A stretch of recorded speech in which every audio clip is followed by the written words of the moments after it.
할렐루야. 아이고 반갑습니다. 우리 전우좌우로 한번 인사하는데요, 잘 들으셔야지만 나눌 수 있는 인사입니다. 이렇게 하셔야 돼요.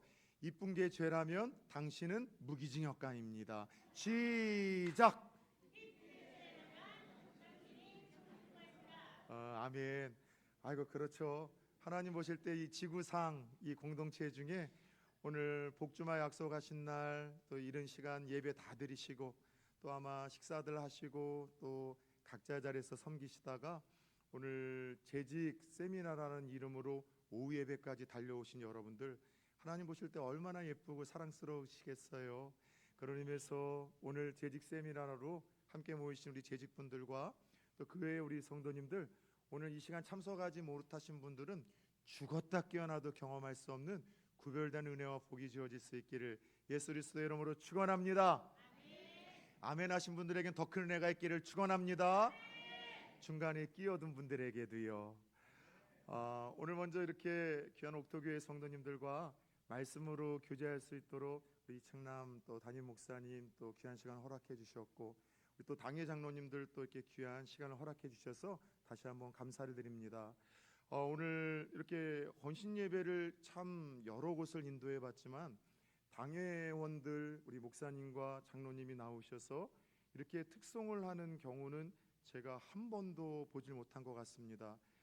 그 모습에 오늘 은혜를 끼치러 왔었던 제가 좀 먼저 은혜를 받고 갑니다. 우리 목사님도 그렇지만 장로님들 사랑하고 존경합니다. 너무 귀하신 거예요. 제 목회 철학 중에 하나는 목사도 즐겁고 성도도 즐겁고 하나님도 즐겁게 하는 사역과 그런 교회를 만드는 것입니다. 그리고 이런 소박한 바람대로 부산 초원교회 부임을 해서 12년 동안 성도들과 함께 참 즐겁고 기쁜 사역을 하며 여기까지 달려왔어요. 그리고 그런 즐거움이 오늘 이렇게 재직 청지기로서 또 하나님이 세우신 직분자들로서 헌신을 다짐하는 우리 성도님들에게도 흘러가기를 원하는 마음으로 오늘 말씀의 제목을 따라 세웁시다. 뻔한 이야기, 뻔한 청지기. 뻔하다는 것은 영어로 즐겁다, 기쁘다, 행복하다, 그런 의미가 좀 있어요. 여러분, 뻔한 이야기가 무엇입니까? 뻔한 이야기, 다 아는 이야기잖아요, 그죠? 그리고 예측 가능한 이야기, 구태의연한 이야기, 식상한 이야기. 그래서 목사님들의 설교 중에도 뻔한 설교가 있어요. 우리 신앙생활하는 5년에서 10년 정도 하신 분들 딱 본문과 제목만 보더라도 어떤 류의 설교하실 거다 예측 가능하고 딱 이렇게 여러분들 구별이 되어지거든요. 뭐 사실 그런 이야기들이 살다 보면 그런 설교들이 많아요. 그런데 냉철하고 객관적인 자리에서 생각을 해보면 우리의 인생에서 정말 놓치지 말아야 될 중요한 삶의 교훈이나 진리들은 다 뻔한 이야기 아닙니까?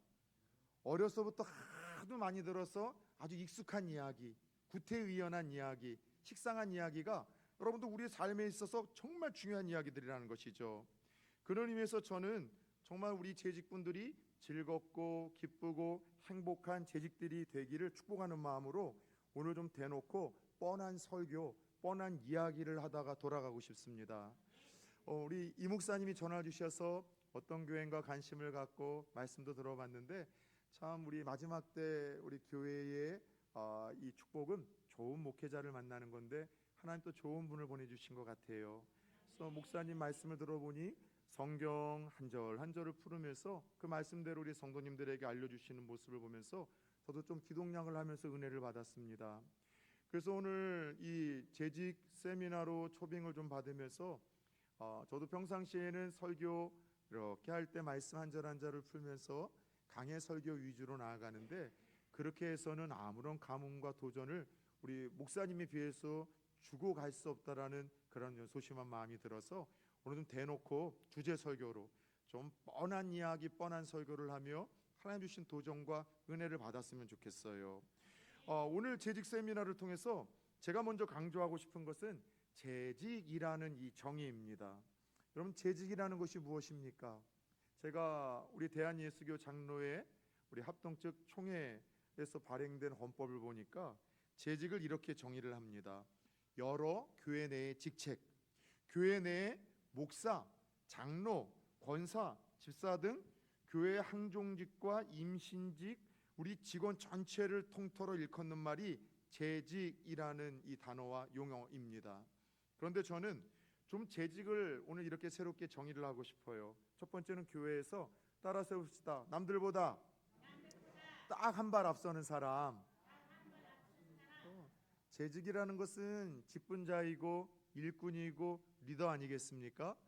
근데 여러분들 청직이든 재직이든 일꾼이든 리더이든 직분자이든 이 모두 다 같은 의미인데, 여러분 청직이와 일꾼은 남들보다 딱 한 발 앞서는 사람이에요. 몇 발 앞선다고요? 네, 두 발도 앞설 필요 없어요. 한 발 앞서면 리더가 되는 거고요. 두 발 앞서면 선구자가 되는 거고요. 세 발 앞서면 순교자가 되는 법인데, 남들보다 딱 한 발만 더 앞서 나가는 사람을 리더라, 청직이라, 일꾼이라, 직분자라, 재직이라 일컫습니다. 두 번째 재직이라는 정의는 남들보다 한 발을 앞서되 뭐에 한 발을 앞서냐가 중요한 내용이, 이것이 중요한 것 아니겠습니까? 따라서 해봅시다. 주도적 본을 보이는 사람. 주도적으로 좋은 본을 보이고 영향을 끼치는 사람을 가리켜서 리더, 청직이, 재직이라 일컫습니다. 제가 정의한 재직 있잖아요. 남들보다 딱 한 발 앞서는 사람, 남들보다 한 발 앞서 주도적인 본을 보이는 사람, 사실 재직의 역할과 사명을 포함하고 있는데, 중요한 것은 남들보다 딱 한 발 앞서 주도적인 본을 보이는 일꾼과 재직이 될 때 나도 즐겁고 남도 즐겁게 하며 하나님도 즐겁게 하는 그런 일꾼이 된다는 사실을 가슴에 새기기를 축원합니다. 사실 오늘 함께 읽었었던 여러분 이 본문을 보면 사도 바울도 빌립보 교회에 동일한 도전을 하고 있지 않습니까? 오늘 본문 한 절인데 같이 한번 꼭꼭 씹는 마음으로 한번 들여다봅시다. 너희는 내게 배우고 받고 듣고 본 바를 행하라. 그리하면 평강의 하나님이 너희와 함께 계시리라. 아멘. 무슨 말씀인가 하면은요, 남들보다 평생 딱 한 발 앞서며 본을 보이며 살았던 사도 바울, 그는 자신처럼 너희도 본을 보이며 살라라고 빌립보 교회의 일꾼과 리더들에게 지금 마지막 권면과 부탁을 하는 거예요. 그럴 때 평강의 하나님이 자신에게 평생 동안 샬롬, 기쁨, 즐거움을 주셨던 것처럼 너희들에게도 넘칠 거라는 그런 권면을 하고 있는 것이죠. 바라기는 2026년도 우리 옥토교회의 재직으로 하나님 부르신 우리 귀한 직분자들, 우리 남들보다 딱 한 발 앞서며 주도적인 본을 보일 때 오늘 사도 바울의 평생에 우리 주께서 평강으로 함께 하시며 힘있고 기쁘고 즐겁게 그 귀한 직책을 감당케 하셨던 하나님의 은혜가 동일하게 임할 수 있는 한 해가 되어지기를 다시 한번 주 예수 그리스도의 이름으로 축원합니다. 그렇다면 우리가 뻔한 재직, 즉 섬김의 기쁨과 즐거움이 있는 재직이 되기 위해선 좀 남들보다 어떤 면에서 주도적인 본을 딱 한 발 앞서 보여야 될까요? 다음과 같이 딱 두 가지 영역에서만 남들보다 한 발 앞서고 주도적인 본을 좀 보여주십사. 제가 이 뻔한 이 당부와 설교로 오늘 말씀을 좀 시작하고자 합니다. 따라서 해봅시다. 예배의 본을 보이라. 첫 번째 직분자 청지기가 보여야 될 본은 뭐라고요? 예배의 본입니다. 벌써 이제 이른 나이에 목회를 시작해서 어느덧 목회의 길에 들어선 지 30년이 되었습니다. 오, 제법 오래되었죠, 그죠? 30년 동안 크고 작은 교회에서 섬기면서 제가 이제 여러 성도들을 지켜봤는데, 목사가 볼 때 교회 안에 제일 안타까운 일꾼이 한 두 부류가 있어요. 어떤 일꾼들이 목사가 볼 때 안타까운가 하면, 첫 번째, 재능도 없고 은사도 없는 일을 붙들고 있는 일꾼들을 보면 참 좀 딱하고 안타깝습니다. 주로 좀 작은 교회에서 해야 될 일은 많지만 어떤 인력과 일꾼의 풀이 적다 보니 목사님이나 목회자나 앞선 우리 신앙의 선배들이 야, 교사 좀 한번 해라, 성가대 좀 한번 하라, 차양 좀 한번 해라, 교육정 좀 한번 해라, 이렇게 권면을 해서 마지못해서 그렇게 여러분들 일꾼이 되고 직분을 맡는 경우들이 종종 있어요. 그런데 여러분들, 이게 자기가 가르치는 은사가 있는데 주일학교 선생을 하거나 또 아이들을 좋아하는데 주일학교 교사를 하면 참 이게 행복한 일인데, 아이들을 별로 안 좋아하고 가르치는데 달란트가 없는데 교사를 한다면은 이게 죽을 맛이거든요. 자기가 노래를 정말 잘 못해요. 그래서 음치박치로 소문이 났는데 찬양대를 섬기라고 여러분 권면을 받으면 믿음으로 어설프게 착해서 아멘하고 순종을 했지만 섬기면서도 기쁨과 즐거움이 없거든요. 그래서 저 자기의 재능과 달란트가 없는데 어떤 이 직분을 맡고 일꾼의 길을 걸어가시는 분들 보면 참 안타깝고 딱한 마음이 들어요. 그런데 그들에겐 하나님의 특별한 은혜가 흐르더라고요. 선천적인 재능은 없다 할지라도 순종으로 그 직분을 아멘하고 감당하며 나아갈 때 하나님이 후천적인 은혜와 그 일을 감당할 수 있는 지혜와 재능과 능력과 성령의 충만함과, 저는 아멘할 때까지 하는데 이쯤 되면 아멘이 나오는데 하나님 후천적인 은혜를 주시기 때문에 이런 분들은 그래도 좀 괜찮습니다. 그런데 목사가 볼 때 진짜 안타까운 일꾼은 재능과 여러분 달란트가 없는 일꾼이 아니라 여러분들 은혜를 공급받지 못하고 일하는 일꾼들이 더 안타까운 거예요. 예. 하나님의 일은 하나님이 주시는 지혜와 하나님이 주시는 재능과 하나님이 주신 힘과 하나님이 주신 능력으로만 감당해야 되는데, 자신의 힘과 자신의 경험과 자신의 직업으로 또 자신의 지식으로 이 일들을 감당하다 보니 처음에는 열심을 가지고 무언가 여러분들께 일의 성과가 보이는데 조금만 시간만 지나면 자기 안에 있는 모든 여러분 연약함의 찌꺼기들이 말과 삶에서 다 드러나는 거예요. 열심을 내며 섬기면 섬길수록 탈진이 일어나고 자꾸 시험이 들고 도망치고 싶고, 섬기면서도 마음의 기쁨과 즐거움이 아니라 어떤 이 사역이 짐이 되어 자신을 짓누르는 경우들이 종종 있다는 것이죠. 그런데 이 은혜를 공급받지 못하고 일하는 안타까운 일꾼들의 공통점은 대부분 예배의 삶이 좀 흔들리고 있다는 거예요. 예배의 삶이 무너졌다라는 공통점이 좀 있습니다. 따라서 하나님이 세우신 교회의 재직도 일꾼들은 무엇보다도 여러분 본을 보여야 될 곳이 있다면 여러분 예배를 통해서 예배의 은혜를 받는데 회복을 하고 본을 보여야 된다는 것을 먼저 가슴에 새기셔야만 합니다. 예배의 본을 보이라는 것은 이게 크게 두 가지 의미가 있는데, 소극적으로는 따라 세웁시다. 주일 성수와 공예배 참석에 힘쓰라. 예. 여러분 오늘 대놓고 저는 뻔한 이야기 한다고 했잖아요. 다 들었고 많이 알고 있고 식상한 얘기를 한다고 했으니까, 예배를 회복해야 된다는 것은 본을 보여야 된다는 것은 첫 번째 소극적으로는 주일 성수와 모든 공예배에 참석에 힘쓰라는 것이죠. 한 교회에서 주일날 아침 어머니와 다 큰 아들이 말다툼을 벌입니다. 아들아 시간 됐다, 빨리 교회 가야지, 예배 드리러 가야지. 그날따라 이 다 큰 아들이 너무 힘들고 피곤했는가 봐요. 아 어머니 꼭 오늘 좀 쉬어야 되는데 교회 가야 되겠습니까? 야 이놈아 그래도 주일인데 교회에 예배 드리러 가야지. 아들이 어머니에게 묻습니다. 어머니 그럼 제가 오늘 꼭 예배를 드려야 될 세 가지 이유만 좀 들려주십시오. 첫 번째, 하나님이 널 구원하셨고 널 사랑하시지 않느냐? 좋습니다. 두 번째, 교회에 나가야 예배를 드려야 영혼이 살고 믿음이 사는 것 아니냐? 좋습니다. 세 번째, 네가 니네 교회 담임 목사 아니냐? 무슨 소리인 줄 아세요? 지금 교회 가기 싫다고 엄마하고 싸우고 투정 부리던 이 아들이 그 교회의 담임 목사였어요. 여러분 무슨 소리인가 하면은 때때로 담임 목사들도요 예배 드리기가 조금 불편하고 힘들 때가 종종 있어요. 우리 이 목사님 살다 보면 믿다 보면 섬기다 보면 그럴 때 있으시죠? 고맙습니다. 아니라고 하면 오늘 저만 쓰레기 목사 만드실 뻔했는데 공감해 주셔서 감사합니다. 한 번씩은 엄청 추운 날이 있잖아요, 요즘처럼. 그리고 엄청 막 비가 오는 날, 이런 날들은 제가 아내한테만 슬쩍 이런 얘기를 해요. 여보, 내가 목사가 아니었다면은 난 진짜 오늘 같은 날 교회 안 나갔을 거야. 그런데 이렇게 추운 날, 비바람이 부는 날, 더운 날, 그래도 하나님을 사랑해서 이렇게 성전에 나오시는 분들 보면은 너무나 사랑스럽고 막 애틋한 거예요. 여러분 무슨 말인가 하면 목사도 때로는 예배드리기가 힘들고 또 예배드리기가 불편할 때가 있습니다. 여러분 종교 심리학자들이 아주 재미있는 것을 연구하고 발표를 했습니다. 예배에 꾸준히 참석하는 사람과 그렇지 않은 사람의 삶의 차이가 너무나 크다는 거예요. 어떤 수명에 또 병에 걸렸을 때 치료와 회복의 속도에 생각과 행동에 스트레스와 죄의 유혹을 견디는 힘, 삶의 질이 여러분 이 교회에 나와서 말씀에 집중 못하고 여러분들 멍 때리고 가더라도 꾸준히 공예배에 참석하시는 분들에게 믿지 않는 사람들과 이런 특별한 차이로 좋은 영향이 흐른다는 것이죠.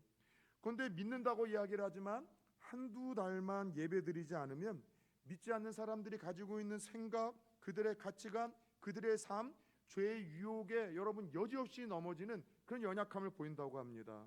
따라서 여러분들 일꾼들이 힘써야 될 것은 끊임없이 예배라는 은혜의 빛에 자꾸 노출이 되고 자극을 받아야지만 우리 믿음의 사람들은 살아낼 수 있다는 것이죠. 사랑 여러분들, 올해 하나님이 직분자로 일꾼으로 재직으로 부르셨습니까? 주일 예배 그리고 공예배 참석에 힘쓸 수 있는 한 해가 되기를 다짐하고 하나님 앞에 결단할 수 있는 한 해가 되기를 축원합니다. 예배의 본을 보이라는 이제 좀 적극적인 의미는요, 단지 주일 성수와 공예배 참석에 힘쓸 뿐만이 아니라 따라서 해봅시다. 예배 가운데 은혜 받기를 힘쓰라. 예, 얘네 예배 가운데 은혜 받기를 힘쓰셔야 되는 거예요. 예. 여성들이 제일 싫어하는 남자들의 이야기가 있다고 합니다. 세 가지인데 첫 번째는 군대 이야기. 모이면 지들끼리 군대 이야기예요. 두 번째는 군대에서 공찬 이야기. 뭐 이런 이야기를 싫어한다고 하는데 잠깐 저도 좀 여성들이 불편해하는 좀 군대 이야기를 나누려고 합니다. 남자들이 이제 군대를 가면은 이제 신병 훈련을 참 많이 받는데 제 기억에 제일 힘들었던 신병 훈련은 거의 끝물쯤에 있었던 화생방 시험이었던 것 같아요. 창고와 같은 조그만 공간에 이 방독면을 씌워가지고서 이 신병들 장병들을 다 들여다 놓습니다. 그 안에서 막 PT 체조도 하고 막 노래도 부르다가 이 가스를 이제 살포하고 뿌린 다음에 어느 순간 방독면을 다 벗으라고 명령을 내려요. 그럼 방독면을 벗잖아요. 세상에 그런 생지옥이 없어요. 몸에 얼굴에 있는 모든 구멍에서 물이 나올 수 있다는 것을 그때 남자들은 경험하게 됩니다. 그런데 이 생지옥과 같은 이 화생방 훈련 때 꼭 못된 교관들이 시키는 게 하나 있는데 노래를 시켜요. 근데 항상 시키는 노래가 똑같습니다. 어머니의 은혜를 부르게 해요. 그죠? 나실 때 괴로움 다 잊으시고 빈자리 마른 자리. 그다음 나중에 막 이 생지옥에서 정신없다 보면 아 고마워라 스승의 은혜 막 이렇게도 끝나긴 하는데, 근데 생지옥과 같은 이곳에서 노래를 부르다 보면은요, 그 고통스러운 여러 화생방 때 장병들이 막 울어요. 막 눈물을 흘려요. 근데 왜 울고 눈물을 흘리는 줄 아세요? 나중에 물어보면은 어머니 노래를 부르면서 어머니의 그 사랑이 막 느껴지는 거예요. 어머니와 함께 있을 때는 느껴지지 않았는데 그 먼 곳에서 삶이 고단하고 힘든 상황 속에서 어머니의 삶을 한번 이렇게 노래 가운데 여러분 묵상하고 회상을 하다 보니 어머니가 나한테 줬던 그 사랑이 느껴져서 이렇게 눈물이 나고 감동이 된다고 이야기를 합니다. 마찬가지로 똑같은 예배에서 똑같은 찬양과 똑같은 말씀을 듣고 기도를 하지만 여러분 어떤 분들은 예배 때마다 늘 우시는 분들이 있어요. 말씀을 들으면서 우시고 똑같은 찬양 가사를 고백하면서 우시고 기도하시면서 우십니다. 여러분들 왜 우시겠습니까? 그 예배 가운데 하나님의 사랑이 느껴지는 거예요. 여러분 은혜라는 게 뭡니까? 예배와 말씀 가운데 찔리는 것이 첫 번째 은혜요. 두 번째 하나님의 사랑이 느껴지는 거예요. 찬양 속에서 말씀 속에서 하나님이 지금 나를 만지고 계시는구나, 나를 긍휼히 여기고 계시구나, 나에게 지금 말씀하고 계시는구나, 하나님의 사랑이 느껴져서 그런 거죠. 그런 의미에서 한번 좀 여쭤보고 싶습니다. 여러분 최근에 예배를 드리면서 하나님의 사랑이 느껴져서 울어본 적이 언제이십니까? 예수 처음 만나고 복음에 감격이 있을 때는 예배 시간대마다 은혜가 되고 감격이 돼서 참 많이 울어요. 5년 정도 10년 정도 신앙생활을 하면 알게 모르게 마음이 무뎌지고 강팍해져서 웬만한 말씀, 웬만한 설교, 웬만한 찬양에도 언제 눈물을 흘렸는지조차 기억이 안 날 만큼 그렇게 여러분들 습관과 타성과 매너리즘에 빠진 크리스찬들과 예배자가 되더라는 것이죠. 최근에 말씀을 들으면서 찬양 중에 하나님의 사랑이 느껴져서 운 적이 언제 있으십니까? 예배 가운데 하나님의 사랑이 느껴지고 은혜를 받는 분들의 특징이 뭔지 아세요? 집중력인 거예요. 말씀과 찬양과 기도 가운데 은혜 받기를 사모하고 집중을 합니다. 온 영을 여러분들 하나님의 여러분들 이 시선과 주파수에 여러분들 온 내 영을 그렇게 여러분들 집중하죠. 역대하 16장 9절을 보면 제가 참 좋아하는 하나님의 말씀이 있어요. 여호와의 눈은 온 땅을 두루 감찰하사, 따라서 해봅시다. 전심으로 자기에게 향하는 자들을 위하여 그 능력을 베푸시나니. 예, 하나님의 그 능력과 은혜는 누구에게 주어진다고요? 똑같은 공간에서도 전심으로 하나님의 은혜와 사랑을 사모하며 집중하는 자들에게, 하나님에게 향하는 자들에게 하나님 베푸신다고 약속을 하셨어요. 가끔씩 예전에 도시 대형교회에서 섬기다 보면은요, 대부분 이렇게 그 특별한 찬양을 하시는 분들이 있어요. 특주로 바이올린이나 피아니스트나 막 이렇게 악기를 다루시는 분들이 있는데, 대부분 이제 전공자들이고 뭐 국립 이제 뭐 음악단이나 혹은 대학교 교수들이신데, 참 희한한 게 그분들이 똑같은 피아노를 치거나 바이올린을 켜실 때 그냥 이렇게 안 치시더라고요. 이렇게 안 켜시더라고요. 왠지 모르겠는데 막 온몸을 막 비틀어서 막 건반을 치세요. 막 똑같은 소리를 치는데도 막 바이올린을 켜실 때는 막 온몸과 인상을 쓰면서 막 흔드셔요. 실제로 제가 밥 먹는 자리에서 바이올린 전공하시는 그 교수님에게 특송 끝난 다음에 한번 여쭤봤어요. 진짜 궁금해서 물어보는데, 왜 전공자들은 그렇게 악기를 다룰 때 그냥 가만히 안 하고 온몸을 뒤틀면서 우리가 볼 때는 오바삼바 하는 것 같은데 조심스러운데 왜 그러냐고 했더니만 툭 이런 이야기를 던지시더라고요. 목사님, 그 음을 저희는 느끼기 위해서 그렇습니다. 건반 하나를 온몸을 비틀면서 치는 것은 건반에서 그 음을 느끼기 위한 집중이고, 바이올린 한 줄 그 줄 하나를 켜면서도 온몸을 비트는 것은 그 줄 안에서 그 음을 느끼기 위해서 그렇다는 거예요. 사랑하는 여러분들, 저와 여러분들의 예배가 여러분 그 가운데 함께 하시는 하나님을 느끼기 위해서 온 영혼을 쥐어짜며 하나님에게 집중하며 하나님에게 향할 수 있는 그런 예배와 예배자들이 되어지기를 축원합니다. 그런 의미에서 저와 여러분들의 요즘 예배의 삶은 어떻습니까? 무엇보다도 예배에 본을 보이는 재직들이 되어지기를 축원합니다. 특별히 우리 재직들 직분자들은 예배로 섬기면서 본을 보일 때가 종종 있어요. 대표 기도나 혹은 어떤 말씀 봉독이라든가 특송이라든가 여러 순서를 맡아야 될 때가 있을 때 여러분들 성도들이 은혜를 받을 수 있는 좀 디딤돌이 되어야 됩니다. 대표 기도를 혹시 주일 오전이나 오후에 맡게 되십니까? 주중에 나와서 기도를 맡거나 순서 맡으신 분들은 기도하면서 준비하시기를 축원합니다. 그래야 은혜에 막히는 여러분 이 거침돌이 아니라 디딤돌과 통로가 되더라고요. 두 번째, 대표 기도하시는 분들은 기도문을 작성하셔야 됩니다. 평상시 많이 기도하시고 오래 기도하셔서 거미 똥구녕에서 기도 시작하면은 거미줄 나오도 줄줄줄 잘 하시더라도 대표 기도를 맡으신 분들은 기도하며 기도문을 작성하셔서 여러분 읽으셔야 되는데, 따라 세웁시다. 2분 넘기지 말라. 대표 기도하시는 분이 2분 넘기면은요 성도들이 은혜가 여러분 메말라요. 그래서 따라 세웁시다. 개인 기도는 길고 대표 기도는 짧게. 이런 거 여러분 다른 데서 강사들이 이런 거 얘기 안 해줘요. 세 번째, 여러분들 복장은 간결하고 정결하게 해야 돼. 여러분 필요 이상으로 직분과 재직들도 가족의 대소사가 있거나 특별한 일로 교회 주일 성수나 예배 성수가 힘들 때가 있잖아요. 그럴 때 여러분 담임 목사님에게 연락을 줘서 걱정하지 않게 하는 것이 이게 재직들이 예배에 은혜의 통로가 되기 위한 작은 디딤돌이 된다는 여러분 이게 과정이라는 것을 아시고 그렇게 여러분 예배를 잘 준비하고 섬길 수 있는 통로들이 되어지길 축원합니다. 제가 섬겼었던 한 교회는 개척의 신화를 여러 만들었던 그런 대형 교회가 있었습니다. 교회가 이제 출석 작년 6천에서 10,000명대로 가는 가운데 큰 교회에 어려움이 좀 생겼어요. 담임 목사님의 리더십에 조금 저항을 가졌었던 몇몇 중직자들이 목사님 리더십을 흔들기 위해서 있지도 않았던 이제 이 루머들을 퍼뜨려서 그렇게 이제 언론을 통해서 공개해서 교회와 목사님을 힘들게 한 경우가 있었습니다. 나중에 목사님 막 한 몇백 가지 그 소송을 받았는데 다 무효 처리가 됐는데, 문제 뭐냐면 그 가운데 여러분 카더라 그런 거짓 루머와 헛소문을 믿고서 더 이상 저 담임 목사님 우리 담임 목사님 모시면 안 된다, 쫓아내자라고 하는 어떤 위로움에 이렇게 뭉쳤었던 소수의 성도님들이 있었고, 우리 목사님 그런 분 아니다, 지금까지 20년 동안 지켜봤으면은 목사님 알지 않느냐, 끝까지 우리 목사님 지켜야 된다고 하는 성도님들 사이에 어제까지만 해도 같은 추억을 나누고 사랑을 나누고 예배하던 그들이 여러분 두 파가 되어서 싸우기 시작을 했던 거예요. 제가 여러분 부임했던 그 교회에 그런 일들이 벌어져서 너무 예배 때마다 싸움이 일어나는데 마음이 너무 힘든 거예요.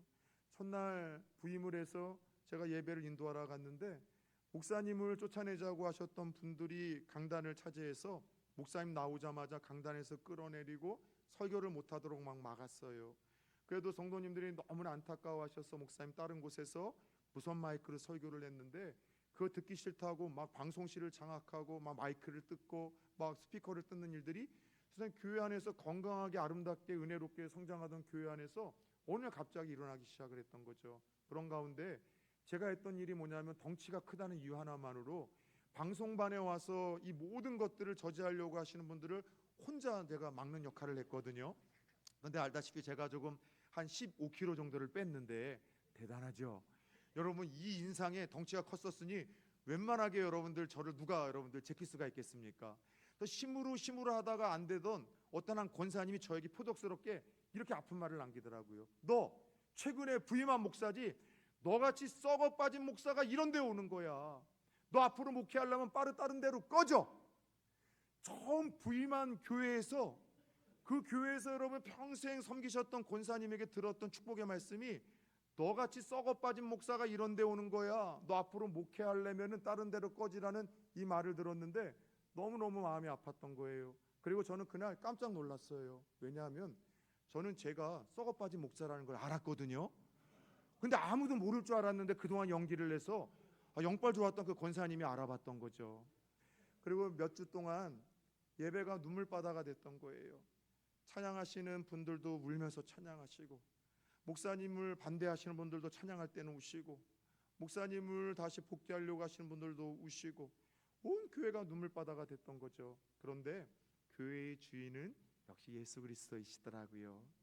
그 루머와 그 소문들을 주님께서 다 정리하시고 좋은 또 어르신들, 교계 어르신들을 보내셔서 그 교회의 분규와 분란이 정말 은혜롭게 아름답게 잘 정리가 됐습니다. 그리고 비로소 이렇게 한 달 만에 이제 교회 분란이 다 이렇게 정리가 된 후에 이제 부목사 교구 사역자로서 제 교구 1800가정을 이제 3달 동안 대신방을 하기 시작을 한 거예요. 그런데 참 흥미로운 것은 교회 여러분 성도님들을 방문할 때마다 똑같은 이야기가 들리는 거예요. 목사님, 예배가 무너지니까 세상에 되는 일이 하나도 없더라는 거예요. 마음도 힘들고 직장도 어렵고 가정도 어렵고 자녀들도 어렵고 그런데 다시 예배가 회복되니까 이제 살만 난다는 거예요. 예배가 무너지니까 내 삶에 모든 것이 되는 것이 없고 다 무너졌는데 다시 예배가 하나가 회복되니까 내 삶에 무너졌던 모든 것들이 다 회복되기 시작했고 얼어붙었던 것들이 하나둘 녹아 흐른다는 이야기를 희한하게 가는 집집마다 똑같은 간증으로 저에게 들려주더라는 것이죠. 사랑 여러분들, 요즘에 알게 모르게 자꾸 내 삶에 무언가가 무너져가고 있습니까? 내 삶에 인간관계가 얼어붙고 있고 사업이 얼어붙고 있고 여러분 내 가족의 어떠한 이 관계가 얼어붙고 있고 내 삶에 어떠한 이 건강의 문제가 얼어붙고 있습니까? 무엇보다도 여러분들 하나님과의 그 관계에서 예배가 회복되어지기를 축원합니다. 내게 맡겨진 일이 자꾸 부담이 됩니까? 여러분 도망치고 싶습니까? 힘들어집니까? 짐이 됩니까? 그 맡겨진 일을 즐겁게 감당하는 일꾼과 재직이 되기를 원하신다면 무엇보다도 저와 여러분들의 예배가 회복되어질 수 있기를 예수 그리스도의 이름으로 축원합니다. 솔직히 이야기라서 짚고 넘어갑시다. 매번의 예배가 어떻게 은혜가 되겠습니까? 아무리 좋은 명설교자가 와서 설교를 한다 할지라도 매번의 여러분 설교가 늘 어떻게 은혜가 되겠습니까? 그래서 가끔씩 저에게 와서 목사님 예배가 은혜가 안 되고 설교가 은혜가 안 된다고 제가 섬기는 그 교회를 다른 곳으로 좀 가면 안 되겠습니까? 상담을 해오시는 분들이 있어요. 그런 분들한테 제가 늘 똑같이 들려드는 비유 하나가 있는데 밥 먹는 비유예요. 밥을 참 좋아하시는 것 같은데 먹는 걸 좋아하시는데 매번 먹는 그 밥이 즐겁고 행복하고 원하는 반찬과 원하는 스타일의 밥이 나오냐고. 그렇진 않잖아요. 때로는 내가 싫어하는 진밥이 나올 때도 있고 설익은 밥이 나올 때도 있고 밥 먹다가 돌을 씹을 때도 있죠. 내가 늘 좋아하는 반찬만 나옵니까? 내가 싫어하는 반찬이 여러분들 상위에 올려질 때가 있죠. 밥 먹다가 체할 때가 있어요. 밥 먹고 여러분들 그것이 살로 가가지고서 여러분 밥상이 즐겁지 않을 때도 있죠. 밥 먹고 다 여러분이 배설을 하죠. 그래서 여러분 내가 싫어하는 밥이 나오고 싫어하는 반찬이 나오고 때로는 밥 먹는 것이 체해서 여러분들 재미가 없다 할지라도 여러분 밥을 먹는 거에 대한 중요성과 필요성을 여러분들 이야기 안 하시는 분들이 어디 있겠습니까? 밥 먹어야 내가 싫든 말든 그것이 내가 살아가는데 에너지원이 되는 거잖아요. 우리 예배도 똑같은 거예요.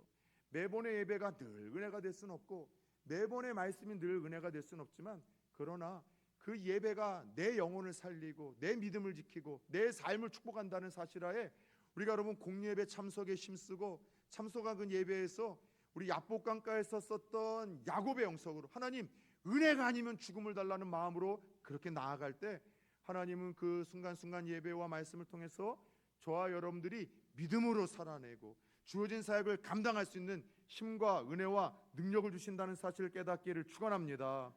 기억하십시다. 우리는 자꾸 내가 예배를 지키고 내가 예배를 붙든다고 하지만 천만의 말씀, 주일과 예배를 내가 지키는 것이 아니라 주일 성수와 그 공예배가 저와 여러분의 믿음과 삶을 지키신다는 사실을 잊지 않으시기를 축원합니다. 첫 번째 재직으로서 뻔한 이야기, 뻔한 당부는 여러분 무엇의 본을 보이라? 예배의 본을 보이시기를 축원합니다. 마지막 재직과 일꾼들이 보여야 될 본이 있다면 따라 세웁시다. 기도의 본을 보이라. 여러분 신앙생활을 어떻게 정의하고 싶습니까? 믿음 생활이라는 것을 어떻게 정의를 하시는가요? 저는 신앙생활과 믿음 생활을 깔끔하게 이렇게 정의를 합니다. 첫 번째, 예수 만나는 게 신앙생활이에요. 예수 안 만나고도 신앙생활, 믿음 생활 흉내는 낼 수 있어요.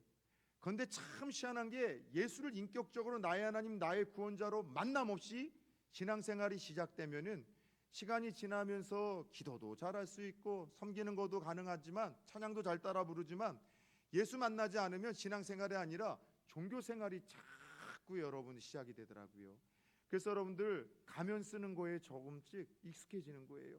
교회에서 쓰는 가면이 다르고 집에서 쓰는 가면이 다르고 세상에서 쓰는 가면이 다르고 그리고 가면을 쓰면서 연기를 잘하는 자신을 보면서 알게 모르게 신앙이 잘하고 있고 성숙하고 있다라고 스스로 속고 속이는 일들이 예수 안 만나고 신앙생활하면 벌어질 수 있는 거예요.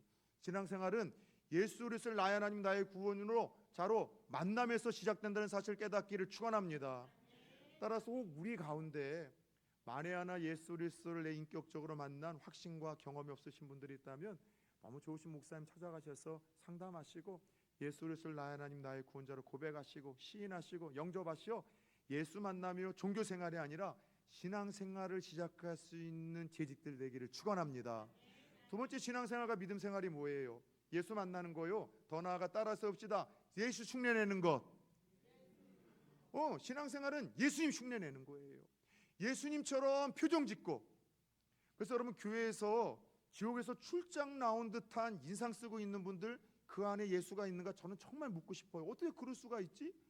우리 안에 예수 그리스도 기쁨과 즐거움과 평안의 영이 그분이 함께 계시는데 어떻게 여러분 지옥에서 출장 나온 얼굴 표정을 짓 수 있을까? 예수 표정 짓고 예수님처럼 말하는 것. 예수님은 어떻게 선택하고 행동하셨을까? 막 열받고 화날 때에도 내 감정이 아니라 예수님이라면 어떻게 하셨을까를 생각하며 자꾸 예수님 흉내내려고 하고 따라가려고 하는 것, 이게 여러분들 신앙생활이에요. 그런 의미에서 예수님은 이 땅에 33년을 사시고 3년 동안 메시아로서 공생활을 하시며 제자들에게 끊임없이 본을 보이셨습니다. 그런데 제자들에게 예수님이 가장 많은 시간과 영역에서 본을 보이신 것이 있다라면은 여러분 기도의 본을 의도적으로 많이 보이셨어요. 예수님께서는요 하나님의 일은 내 힘으로 할 수 없다는 것을 제자들에게 알려주시기 위하여 새벽 미명에도 기도로 시작을 했고 기도를 통해서 성령의 능력을 힘입으며 메시아로서의 사명을 감당했습니다. 사실 예수님은 인간의 몸을 입고 오셨던 분임에도 불구하고 하나님이셨습니다. 성령의 도움과 기도가 필요치 않았던 유일한 인격체가 있었다면 예수님이셨음에도 불구하고 그분은 기도하셨어요. 왜요? 그만큼 기도가 중요하다는 것을 가르치면서 본을 보이셨던 것입니다. 바쁘실 때도 기도하셨고 슬프실 때도 기도했고 억울할 때도 기도하셨고 심지어 오병이어 사건으로 백성들이 예수님을 왕으로 세우려고 했었던 그 영광스러운 순간을 가장 위험한 위기라고 생각하시며 기도로 여러분들 일관하셨죠. 새벽 미명에도 기도하셨고 십자가에 죽기 전날 밤에도 땀방울이 핏방울이 될 정도로 기도의 본을 보이셨습니다. 그리고 마지막으로 제자들에게 애틋하게 부탁하신 것은 시험에 들지 않도록 기도라고 부탁을 하셨죠. 제자들은 그러나 여러분 기도에서만큼은 실패했어요. 전도하라고 하면 전도도 하고 기적을 일으키라고 하면 기적도 일으켰고 귀신들 쫓아내라고 하면 귀신도 쫓아냈던 제자들이지만 기도하라고 했었을 때는 다 실패했습니다. 왜냐하면 기도는 우리의 본성을 거스리는 가장 거룩한 영적인 일이요, 가장 치열한 영적인 싸움이기 때문에 이게 진짜 쉽지 않다는 걸 우리에게 보이는 거예요. 베드로는 마지막까지도 기도하라는 주님의 부탁을 여러분 귓등으로 듣고 큰 소리만 쳤죠.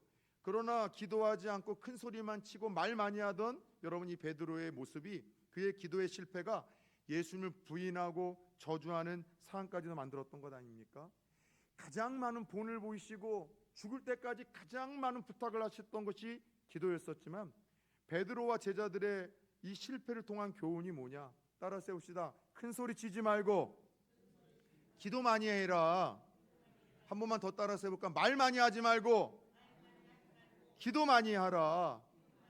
교회 일꾼과 재직들은요, 자꾸 큰 소리 치기보다는 기도 많이 하셔야 되는 거예요. 말 많이 하기보다는 기도 많이 하시는 게 재직과 여러분 직분자의 사명인 거예요. 그렇지 않으면 영적인 좀비가 되더라고요. 여러분 좀비 아십니까? 서양에 있는 가상의 여러분들 이 귀신인데, 죽어가지고서 몸뚱아리는 있는데 영혼이 없이 살아 움직이는 게 이게 좀비예요. 살았다 하니 하나 여러분 죽어 움직이는 죽은 시체, 교회 안에 좀비가 많습니다. 그런데 여러분들, 영혼의 호흡이라고 하는 이 기도를 멈춘 사람들, 기도하지 않는 직분자들이, 저는 살았다 하나 죽은 자들 교회 안에 영적인 좀비라고 확신을 합니다. 그런데 좀비 영화를 보면 두 종류의 좀비가 있어요. 서양 좀비와 한국 좀비가 있는데 참 희한합니다. 한국의 여러분 사람들의 성향은 어때요? 급하고 빠르잖아요. 한국 좀비들은 막 빨라요. 씩씩씩. 서양 좀비들은요 느긋해요. 천천히 가요. 한참 가요. 그런데 참 희한한 것은 서양 좀비든 한국 좀비든 여러분 이 좀비가 열심을 내지 않거나 많이 움직이지 않으면 큰 문제가 없어요. 그런데 좀비가 빠르게 움직이고, 그리고 여러분들 넓은 곳에 여러분들 활동을 하기 시작하면은 큰 피해가 주어지는데, 참 희한하게도 여러분 교회 안에도 같은 사항들이 벌어져요. 아까 교회 안에 영적인 좀비가 누구라고요? 여러분 기도하지 않는 재직과 일꾼들이라고 했잖아요. 기도 안 해도 여러분 열심히 일할 수 있어요.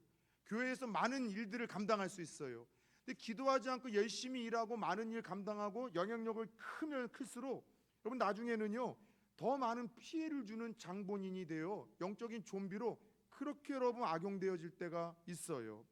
여러분들 기도하지 않는 분들이 일을 많이 하면은 꼭 나중에 문제를 일으킵니다. 나도 살고 남도 살리고 하나님께 영광 돌려야 되는데, 나도 죽고 남도 죽이고 교회를 어렵게 하며 하나님께 영광을 가리우지 않는 일들이 기도하지 않는 일꾼들을 통해서 종종 일어나더라는 것이죠. 그래서 재직은 누구냐? 따라서 봅시다. 말 많이 하기보다는 기도 많이 하는 사람. 예, 큰 소리가 아니라 기도 많이 하고 기도의 본을 보여야 되는 사람들이 바로 재직이에요. 특별히 재직들은 교회 안에서 더 많은 일들을 하고 앞서 일을 하다 보니 하나님이 은사로 더 많은 문제들을 보게 하세요.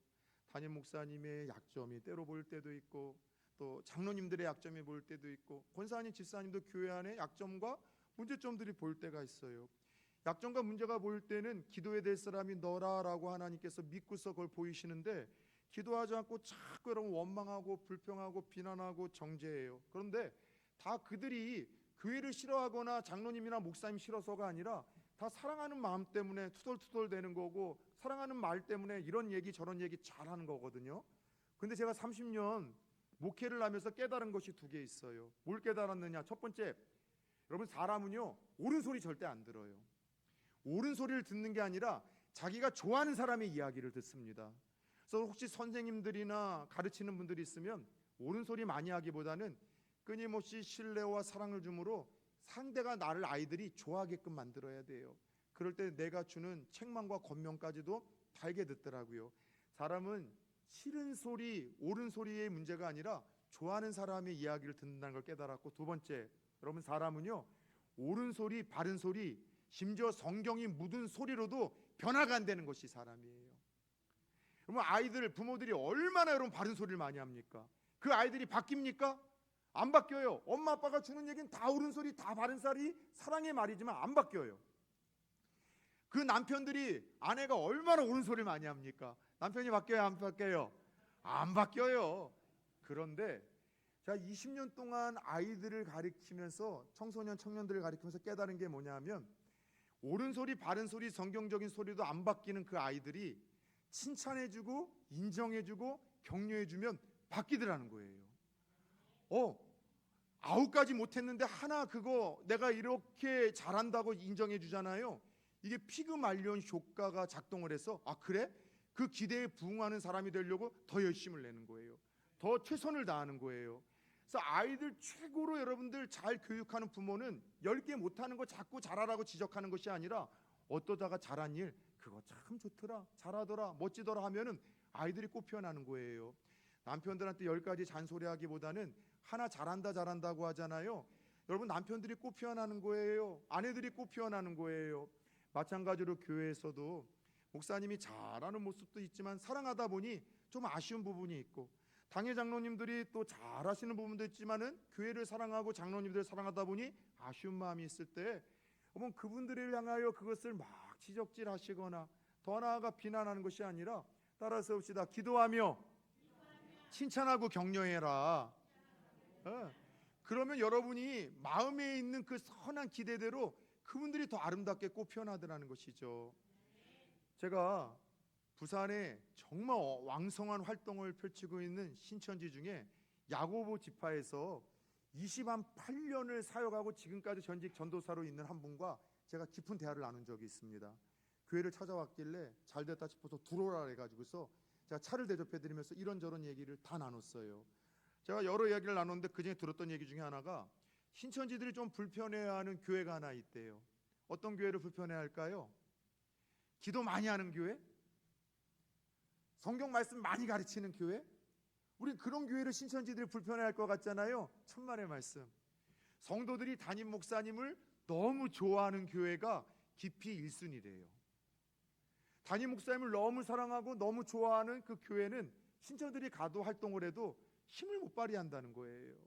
산 여러분들, 올 한해 하나님이 여러분을 재직으로 세우셨다는 것은 말 많이 하고 옳은 소리 많이 하는 그런 사람들이 되라는 것이 아니라 기도 많이 하고 앞서서 섬기는 누군가를 칭찬하고 인정해주고 잘한다고 격려해주므로 꽃 피우라고 이 일에 한 발 앞서라고 하나님이 세우셨다는 사실을 가슴에 새기기를 축원합니다. 그러면 아무것도 보이지 않고 아무것도 할 수 없어서 다 포기하고 싶을 때 그때가 바로 기도해야 될 때예요. 자꾸 교회 안에서 이러저런 문제로 원망, 불평, 비판이 터져 나오골라 기도해야 될 때이고 누군가에게 잔소리하고 싶을 때 옳은 소리하고 싶을 때 그때 여러분 기도해야 될 때라고 우리에게 말씀하십니다. 저희 집 거실 소파 뒤 벽면에는 작은 액자가 하나 걸려 있습니다. 제가 이제 서울에서 사역할 때 이제 12년 전에 부산 초원교회로 담임으로 오게 될 때 같이 훈련을 받던 우리 제자 하나가 손수 자수를 떠가지고서 이제 만들어진 액자인데 기도하는 손과 더불어 이런 글이 써 있어요. 아무것도 할 수 없을 때 두 손을 모으면 하나님이 일하신다. 아무것도 할 수 없을 때 두 손을 모으면 하나님이 일하신다. 12년 전에 우리 진구 전포동이라는 지금 섬기는 부산 초원교회 어르신들은 풀밭교회라고도 하시더라고요. 초원이나 풀밭이나 말 그대로 교회가 그 당시 상당히 힘들었어요. 담임 목사님이 1년도 안 돼서 나가시고 새로운 담임 목사님을 청빙하는 가운데 얼마 되지 않는 성도님들이 저마다 자기가 좋아하는 담임 목사님을 모시려다가 그렇게 한 2년 정도 담임 목사님 공백기가 있었고 한 3분 정도를 모시려고 했다가 다 무산이 되면서 서로 네 탓이다 내 탓이다 하고 싸우고 예배 가운데 그렇게 큰 소리도 치는 그런 교회였었죠. 교회 부임하니까 성도님이 저마다 막 상처를 받는 거예요. 신방할 때마다 누구 때문에 내가 교회를 못 나가겠고 누구 때문에 상처를 받았다고 서로 막 정죄하고 비난하는 이야기가 신방 때마다 목사가 듣는 주업이었었습니다. 교회 부임해 보니까 주일학교는 딱 4명이 앉아 있어요. 새로 데리고 온 제 아들과 딱 중고등부 4명, 청년부는 0명. 과장법으로 적은 게 아니라 한 명도 없었어요. 그런데 바로 교회에 12년 전에 부임하기 전에 서울에서 청년들 출석만 400이 넘었습니다. 제적이 600이 돼서 속된 말로 발에 치이는 것들이 청년들이었는데 와봤는데 교회에 청년들이 하나도 없어요. 주일학교에는 4명, 더 나아가 중고등부 저희 딸 둘까지 포함해서 4명. 성도님 서로 상처를 받았고 교회는 허름해서 다 쓰러지게 생겼고 들어가자마자 곰팡이 냄새가 나고 들어가서 담임으로 기대를 갖고 내려왔는데 아무것도 할 수가 없는 거예요. 아무것도 보이질 않는 거예요. 여기는 왜 왔던가. 그리고 막 하나님 앞에 막 원망과 불평스러운 마음이 막 생기죠.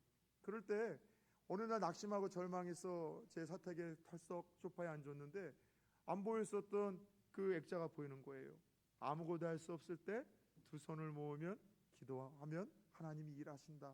그러고 나서는 하는 게 뭐였는가 하면 그냥 우는 일만 했어요. 강단에서 울기만 했어요. 그리고 울고 울 때 하나님이 일하기 시작을 하시더라고요. 성도님들의 마음을 만져서 화목하게 하시고 회복시켜 주시고, 주일학교 말도 안 되는 방법으로 코로나도 우리가 겪었었잖아요. 지금 이 시대는 다음 세대 사역이 어렵다면서요. 그럼 우리가 깨트려야 될 고정관념이나 신화 아닙니까? 먹을 것이 있으면, 은혜가 있으면 아이들도 청년들도 청소년들도 어른들도 여러분 모인다는 저는 믿음이 있습니다. 말도 안 되는 방법으로 하나님이 한 사람 두 사람 보내주세요. 우리 청년들도 보내주세요. 보내주실 때도 큰 교회를 찾아가려다가 이게 어려워서 못 찾다가 그냥 저희 교회 잠깐 들렀다 저한테 막 콕겼던 친구, 새벽에 잠깐 이 예배에 나왔는데 교회가 작아서 목사님이 잡을까 싶어서 도망갔는데 방키 집키를 놔둬가지고 다시 왔다가 걸려가지고서 그렇게 온 청년들, 막 이런 청년들 하나 둘씩 와가지고서 지금 청년들은 한 40명 정도가 돼. 정확히 우리 39명이 됩니다. 우리 중고등부 이제 수련회를 늘 다니고요. 주일학교도 우리 한 30-40명 되죠. 말도 안 되는 방법으로 하나님 부흥시켜 주셨어요. 교회가 되게 막 허름했었는데 말도 안 되는 방법으로 하나님께서 막 채워주시는 거예요. 30년 넘게 가지고 있던 빚이 오히려 코로나 때 하나님께서 다 갚게 하셨어요. 말도 안 되는 방법으로 하나님이 채워주시는 거예요. 더 나아가 여러분들 참 희한하게 하나님께서 우리 성도님들의 마음을 변화시키셔서, 이거는 조금 불편하실 수 있지만 저희 교회 장로님들은 지금 한 8년 정도 된 거고요. 제가 한 번도 건면을 하거나 부탁한 적이 없는데 토요일마다 나오셔서 1층에서 5층까지 장로님들이 다 청소를 하세요. 쓸고 닦고 예배당 화장실까지 8년 정도를 그렇게 섬기셨습니다. 무슨 말인가 하면 아무것도 할 수 없을 때 그저 울고 기도하니까 원망하고 불평하고 막 막말을 쏟아내고 싶을 때마다 하나님 붙들고 기도하기 시작하니까 하나님이 그렇게 역사를 하시더라는 거예요. 그래서 저희 교회는 1층에서 2층을 올라갈 때 계단에 이 글을 썼어요. 아무것도 할 수 없을 때 기도하면 하나님이 일하신다. 그런데 어느 날 우리 부목사님 한 분이 자신의 책상을 정리하다가 이면지 뒤에 기도 제목이 빽빽히 적혀 있는 종이 한 장을 읽어보라고 저에게 가져왔어요. 그 빽빽한 종이에 무엇이 적혀 있는가 하면, 여러분 교회가 너무 힘들 때 있잖아요. 담임 목사가 없고 교회가 막 싸워서 풍비박산이 났을 때, 그때 교회를 살려달라고 새벽마다 저녁마다 눈물로 기도하던 우리 장로님과 권사님 한 두세 가정이 있었었는데, 그들이 빽빽하게 썼었던 그 기도 제목, 새벽마다 아침마다 더 이상 이 교회에 소망 없다고 모든 재직들이 다 떠났지만 눈물로 기도하던 그분들의 기도 제목이 적혀 있었어요. 교회가 이렇게 회복이 되고 주일학교와 다음 세대도 성도들이 변화가 되고 이렇게 부흥이 됐었던 거는 목사 한 사람의 열심과 열정과 노력으로 하나님 주신 은혜인 줄 알았었는데, 제가 한 건 아무것도 없었던 거고, 저희 기도만이 아니라 그 어렵고 힘들었을 때 모두가 막 원망을 하고 불평을 하고 소망이 없다고 다 떠났지만 교회를 살려달라고 말 많이 하기보다는, 여러분들 뭔가 막말을 하기보다는, 옳은 소리 하기보다는 눈물로 기도했던 그분들의 기도로 하나님이 교회를 이렇게 세우시고 이렇게 영광스러운 교회로, 작지만 건강하고 행복한 교회로 하나님이 이끄셨다는 것입니다. 사랑하는 여러분들, 말 많이 하지 마시고 기도하는 재직들이 되기를 마지막으로 부탁드리겠습니다. 큰 소리 치지 말고 기도 많이 하시고요.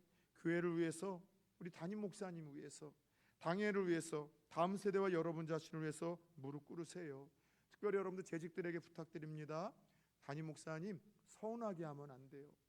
담임 목사님 서운하게 하는 교회 중에 하나님의 은혜가 강단을 통해서 흘러가거나 하나님의 축복이 흘러가거나 부흥한 교회는 제가 30년 동안 큰 대형 교회 5-6교회를 섬겼어도 한 교회도 보질 못했어요. 그런데 여러분 재직들이 정말 우리 목사님 최고이다 좋아하고, 목사님 여러 모양의 자존감과 그 가치를 높여주고 목사님을 칭찬해주고 축복해주기 시작할 때, 그때 그 은혜가 충만해지고 하나님의 부흥의 역사가 일어나고 성도만 살 뿐만이 아니라 그 교회가 속해 있는 지역을 살게 하더라는 것이죠. 오늘 이 목사님 이제 부임하신 지 얼마 되셨죠? 8개월 되셨습니까? 사랑하는 우리 당회 장로님들 오늘 보니까 너무 존경스러우세요. 계시는 분들도 말씀 듣는 표정 보면 여러분의 영성과 믿음과 성품을 알잖아요. 우리 길게도 말고 딱 3년만 목사님 칭찬해 주시고 격려해 주시고 목사님 하자는 대로 믿어 주시고 그렇게 지지해 주심으로 말미암아 여러분들 성도님들 한 분 한 분이 살고 재직들이 살고 교회가 살고 옥토교회를 통해서 이 기장이 살아가는 놀라운 역사가 일어나기를 예수 이름으로 축원합니다. 빌립보서 4장 9절의 말씀을 마지막으로 다시 한번 묵상해 봅시다. 너희는 내게 배우고 받고 듣고 본바를 행하라. 그리하면 평강의 하나님이 너희와 함께 계시리라. 그래요. 재직은 직분자는 일꾼은 남들보다 딱 한 발만 앞서는 자들입니다. 예배와 기도와 섬김의 본을 보입시다. 그래서 약속하신 하나님의 평강으로 나도 즐겁고 남도 즐겁고 하나님을 기쁘게 해드리는 바로 그런 이들이 재직인데 그렇게 하나님 앞에 충성됨으로 착한 일꾼이라 인정받으셨으면 좋겠어요. 제 고향은 인천광역시 역사의 섬 강화도입니다. 근데 어렸을 적부터 제가 살아왔던 그 고향에는 마을에는요 모든 마을 사람들이 좋아하는 아주 큰 나무 하나가 있었어요. 무슨 나무인지는 잘 모르겠는데 이게 수백 년에서 뭐 1000년을 살았다는 이야기도 있습니다. 그래서 이 동네의 자랑거리기도 했고요. 이 그늘 아래에서 아이들의 놀이터도 됐고 어르신들이 또 장기를 두거나 또 무언가 또 나눠 또 드시는 놀이터도 되기도 했고 또 그리고 버스 정류장이 세워지기 전까지는 또 버스를 이 그늘 아래에서 기다리는 그런 좋은 또 이제 그 쉼터이기도 했었죠. 그런데 모두의 자랑이 되었었던 이 거목을 가까이 가보면은요 죄다 상처투성이에요. 불타는 흔적도 있고 썩어서 움푹 패이기도 했고 부러진 흔적도 있는데 어르신들 얘기를 들어보니 번개도 몇 번 맞기도 하고 불도 났다고 합니다. 그럼에도 불구하고 여러분 수백 년의 세월 동안 가뭄도 오고 비바람도 몰아치고 번개도 맞고 불도 여러분들 이렇게 났지만 그 거목이 그 힘들 때마다 뿌리를 깊게 내리고 그곳에서 여러분 버텨줬기에 지금 온 마음의 자랑거리가 되어 아이들의 놀이터가 되고 어르신들의 쉼터가 되고 마을 사람들의 자부가 되었더라는 것이죠. 무슨 말씀을 드리고 싶은가 하면은 여기에 계시는 분들이 옥토교회에 저는 거목이라는 생각을 갖습니다. 몇 년의 역사가 있는지는 모르겠지만 그동안 얼마나 많은 풍토와 어려움과 힘듦의 시간들이 있었겠어요. 그리고 그 힘겨운 시간들을 버티지 못하고 또 다른 곳으로 가신 분들도 계시겠죠. 믿음의 뿌리들 잘 내려주셨어요. 앞으로도 재직으로서 예배와 기도의 본을 보이며 힘들고 어려울 때마다 더 믿음의 뿌리를 예수 그리스도 가운데 깊게 뿌림으로 세월이 흘러가서 우리 옥토교회가 이렇게 영광스럽고 아름다운 교회가 되었던 것은 그분의 기도와 그분의 섬김과 본이 있었다는 다음 세대의 칭찬과 친송의 주인공들이 되어지는 재직들이 되어질 수 있기를 주 예수 그리스도의 이름으로 축원합니다.